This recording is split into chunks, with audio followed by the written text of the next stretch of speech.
अगर आप horror, fantasy और रहस्य से भरपूर फिल्में पसंद करते हैं तो ये कहानी आपको जरूर देखनी चाहिए। ये कहानी एक रहस्यमयी नागिन की है जो लोगों को अपनी सुंदरता की जाल में फंसाकर उन्हें मार डालती है, पर ऐसा करते करते उसे सच में एक इंसान पसंद आने लगता है। इस फिल्म की कहानी एक छोटे से गांव से शुरू होती है। गांव में हाल ही में रहस्यमयी हत्याएं हो रही थी, जिनमें लोगों के शव विचित्र अवस्था में मिल रहे थे।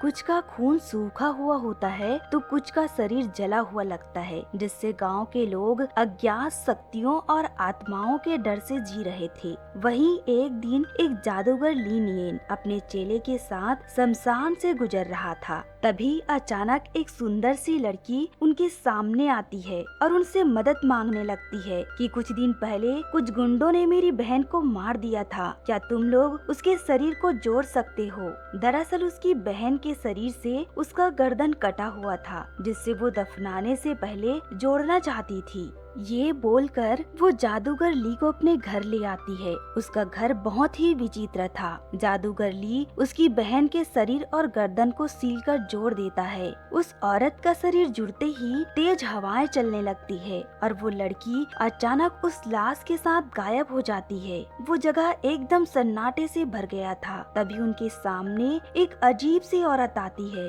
उसका गर्दन उसके हाथ में था और उसके शरीर और गर्दन से स्नेक निकल रहे थे।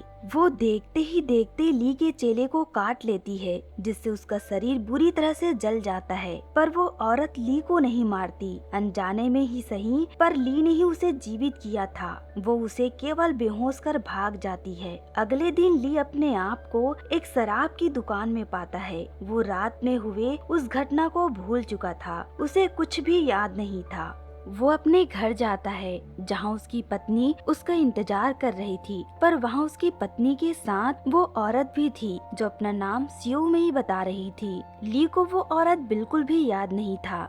वहीं मई एक बेसहारा औरत बनके उनसे रहने के लिए मदद मांग रही थी। ली की पत्नी को उस पर तरस आ जाता है और अपना पुराना घर उस औरत को रहने के लिए दे देती है। मई कोई साधारण औरत नहीं थी, वो एक जहरीली इच्छाधारी नागिन थी जो अपनी सुंदरता को बढ़ाने के लिए लोगों का खून पीती थी और कहीं न कहीं वो ली को पसंद करने लगी थी। इस कारण वो एक बेसहारा औरत बनके उसके घर में दाखिल हो गई थी।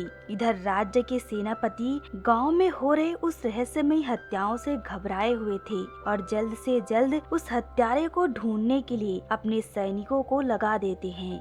वहीं एक दिन ली मई को नहाते हुए देख लेता है। मई इतनी सुंदर औरत थी कि ली धीरे धीरे उस पर मोहित होने लगता है, पर वो उसकी असलियत से अनजान था। ली एक जादूगर होने के साथ साथ लाश को जोड़ने का काम भी करता था। इधर मई अपने आदत से लाचार थी। वो हर रात को अपना शिकार ढूंढने निकलती। एक दिन वो एक सपेरे से टकरा जाती है जो बहुत ही शातिर और ताकतवर था। मई उसके सामने टिक नहीं पा रही थी, इस कारण उसे वहाँ से अपनी जान बचाकर भागना पड़ा। वो भागते हुए घर वापस आती है। तभी वो ली की पत्नी से टकरा जाती है। ली की पत्नी बहुत भोली थी। वो मई के इरादों से अनजान थी और उसे अपनी दोस्त समझकर बातों ही बातों में अपनी निजी जिंदगी के बारे में बताने लगती है कि मैं बहुत कमजोर हूँ, इस कारण हमारा कोई बच्चा नहीं है। हमारी जिंदगी में केवल एक बच्चे की कमी है। इस बात का मई फायदा उठाती है।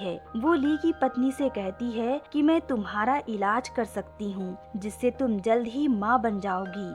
ली की पत्नी उसे एक भली औरत समझ के बच्चे की मोह में उससे इलाज करवाने लगी। इस चीज का मई गलत फायदा उठाती है और उसके शरीर में इलाज के बहाने धीरे धीरे अपना जहर डाल रही थी। एक दिन राज्य के सैनिकों को ली के घर में बहुत बड़ा स्नेक दिखता है। वो तो डर के मारे बेहोश ही हो जाते हैं। इधर ली अपनी पत्नी के होते हुए भी मई पर मोहित हो गया था। एक दिन वो उसके लिए एक तोहफा लाता है, पर उसे दे नहीं पाता। उसी दिन नशे की हालत में ली अपनी पत्नी से कुछ ऐसा बोल जाता है जिससे उसकी पत्नी उससे नाराज हो जाती है। वो समझ गई थी कि उसके पति मई को पसंद करने लग गए हैं। ये सब जानने के बाद वो मई को अपने घर में नहीं रख सकती थी और यही बोलने के लिए वो मई के कमरे में जाती है। पर मेई वहाँ पे नहीं थी। वो अपने कबर्ड में 2 व्यक्तियों का लाश छुपा के रखी हुई थी, जिससे ली की पत्नी देख लेती है, जिससे वो समझ गई थी कि मेई कोई साधारण औरत नहीं है और ये बात वो अपने पति को बताती है। पर उसके पति को उस पर यकीन नहीं होता। मेई उसे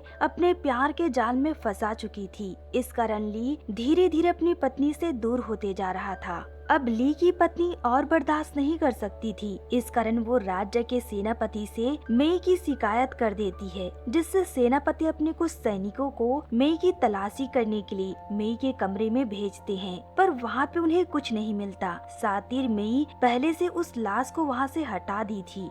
उल्टा सेनापति को ये कह के डराने लगती है कि जो गांव में हत्या हो रही है, इसके पीछे एक हैवान का हाथ है जो आपको भी मार डालेगा, पर मैं उसे पकड़ने में आपकी मदद कर सकती हूँ। वो अब भी जादूगर ली के घर पे छुपा हुआ है। सेनापति तो पहले से उसकी बातों से डरा हुआ था। उस पर यकीन करके मेई को कैद करने का नाटक करते हैं। ये सब ली सच मानने लगता है। उसे लगता है कि मेई सच में कैद हो गई है और ये सब उसकी पत्नी की गलतफहमी से हुआ है, जिस कारण वो मेई से माफी मांगने लगता है।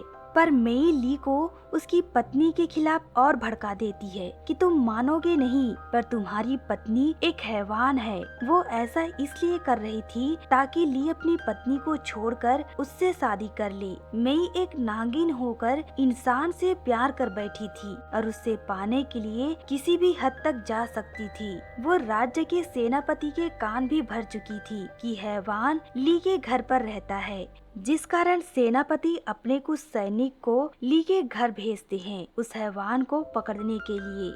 वो ये नहीं जानते थे कि जिस पर वो यकीन कर रहे हैं असल में वही हैवान है। इधर मेई पहले से ही इलाज के बहाने ली की पत्नी के अंदर अपना जहर डाल चुकी थी, जिससे उसकी आंखें और त्वचा स्नेक जैसी हो गई थी। जब सैनिक उसे पकड़ने के लिए उस पर एक पाउडर डालते हैं तो उसका शरीर जलने लगता है, जिससे वो दर्द से चिल्लाने लगती है। उसकी हरकतों से सभी को यकीन हो जाता है कि यही वो हैवान है जो गांव के लोगों को मार रही हैं। उन्हें ये बिल्कुल भी अंदाजा नहीं था कि जिसे वो हैवान समझ रहे हैं वो एक नागिन के जहर से तड़प रही हैं। वहीं पे ली भी था जो अपनी पत्नी का ये रूप देख के आश्चर्य था। वो भी ये मानने लगा कि उसकी पत्नी एक हैवान है और उन सैनिकों के साथ मिलकर अपनी पत्नी को मारने लगा, जिससे उसकी पत्नी का दिल टूट गया। ली अपनी पत्नी पर यकीन न करके उस जहरीली नागिन पर भरोसा कर रहा था, जिस कारण उसकी पत्नी को अपना घर छोड़ के भागना पड़ा। वही जो नागिन थी गांव में आजाद घूम रही थी, जो लोगों को ली की पत्नी के खिलाफ भड़का रही थी, जिससे ली की पत्नी को एक हैवान समझकर पकड़ने के लिए जाल बनाया गया था। इधर समय के साथ ली अपनी पत्नी के ना होने पर उसे बहुत ज्यादा याद करने लगा था, जिस कारण वो उसे जंगल में ढूंढने निकल जाता है। पर बहुत देर हो चुकी थी। राज्य के सैनिक ली की पत्नी को हैवान समझकर पकड़ लिए थे और ली के सामने ही उसे जिंदा जला देते हैं। बेचारी एक गलतफहमी के चलते अपनी जिंदगी खो देती है। वहीं ली को पता चलता है कि उसकी पत्नी गर्भवती थी। कितने सालों बाद वो एक माता पिता बनने वाले थे, पर एक पराई औरत के चलते ली अपनी पत्नी और बच्चे को खो देता है और अकेला रह जाता है। उसी समय वो सपेरा वहाँ आता है। वो सैनिकों और ली को बताता है कि ये औरत कोई हैवान नहीं थी, वो केवल नागिन के जहर का शिकार हुई थी। तभी सैनिकों को भी समझ आता है कि उनके हाथों एक मासूम की हत्या हुई है। वो जादूगर ली के साथ मिलकर मेई को पकड़ने का जाल बनाते हैं। सपेरा ली को एक ऐसी दवाई देता है जिससे उस नागिन को आसानी से पकड़ा जाए। ली उस नागिन को फंसाने के लिए उससे शादी करने का नाटक करता है। मेई नहीं जानती थी कि ली को उसके बारे में पता चल चुका है और आसानी से उसके झांसे में आ जाती है। ली के दिए उस दवाई को पी जाती है, जिससे उसका असली चेहरा बाहर आने लगता है और उसकी त्वचा जलने लगती है। वो दर्द से चिल्लाते जंगल की ओर भागने लगती है, पर सैनिकों के बिछाए जाल में फंस जाती है। लेकिन वो इतनी जल्दी आसानी से मरने वाली नहीं थी। वो अपने आप को छुड़ाकर सभी पर हमला करने लगती है। और अंधेरे का फायदा उठाकर पेड़ में छुप जाती है और वहाँ से सपेरे पर हमला करने की कोशिश करती है, पर जादूगर ली एक जाल बनाकर उसके शरीर के टुकड़े टुकड़े कर देता है, पर कोई फायदा नहीं था। वो दोबारा से उठ खड़ा होती है और ली पर हमला करने लगती है। इस बार ली और वो सपेरा मिलकर उस नागिन पर वार करते हैं। ली उसके गर्दन को ऐसे धागे से काटता है जिससे गर्दन और शरीर अलग होकर जलने लगता है और आखिरकार उस नागिन का अंत होता है। पर इस बीच ली ने अपना सब कुछ खो दिया था। उसे अपनी गलती का एहसास था, पर वो अकेला रह गया था और यहीं से फिल्म की कहानी खत्म होती है। इस फिल्म में दिखाया गया है कि मोह, वासना और अत्यधिक अंधविश्वास इंसान को बर्बाद कर सकते हैं। तो दोस्तों, कहानी आपको कैसी लगी कमेंट कर जरूर बताएं। साथ ही हमारे चैनल द एक्सप्लेनर 23 को सब्सक्राइब करना ना भूलें।